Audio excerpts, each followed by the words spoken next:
দেশের বাইরেও যথাযোগ্য মর্যাদায় উদযাপিত হয়েছে বাংলাদেশের ৫৪তম মহান বিজয় দিবস। বিভিন্ন দেশে অবস্থিত দূতাবাস ও মিশনগুলোতে উৎসাহ ও উদ্দীপনার মধ্য দিয়ে দিবসটি উদযাপিত হয়েছে। প্রতিনিধিদের পাঠানো তথ্য এবং ছবিতে desk report.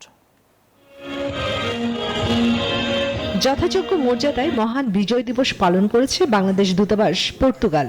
Councillor S M. Golam সরওয়ারের সঞ্চালনায় আলোচনা সভায় সভাপতিত্ব করেন পর্তুগালে নিযুক্ত বাংলাদেশের রাষ্ট্রদূত ডক্টর মোহাম্মদ মাহফুজুল হক।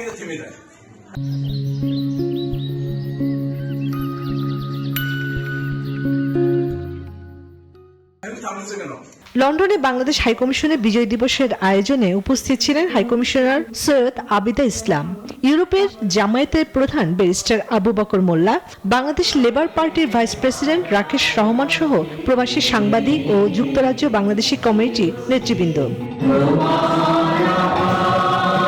স্পেনের বার্সেলোনায় association cultural de Bangladesh and Catalonia উদ্যোগে বিজয় দিবস উদযাপন করা হয়। করিম আলীর সভাপতিত্বে ও সাংগঠনিক সম্পাদক রেদওয়ান হোসেনের সঞ্চালনায় প্রধান অতিথি ছিলেন বার্সেলোনায় নিযুক্ত বাংলাদেশের অনারারি কাউন্সিলর রামন পেদ্রো।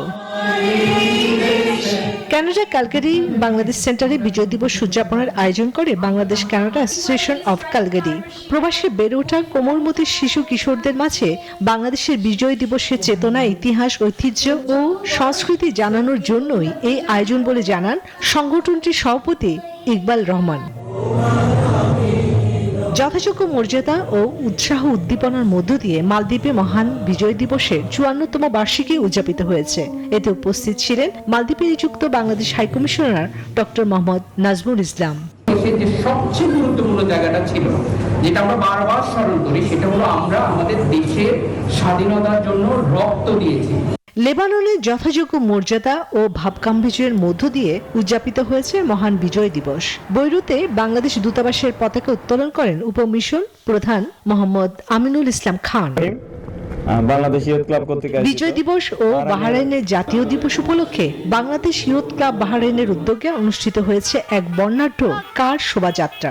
উদ্বোধন করেন বাহরাইনে নিযুক্ত বাংলাদেশের দূতাবাসের প্রথম সচিব মাহফুজুর রহমান। চন্দ্রানী চন্দ্রা, নিউজ 24।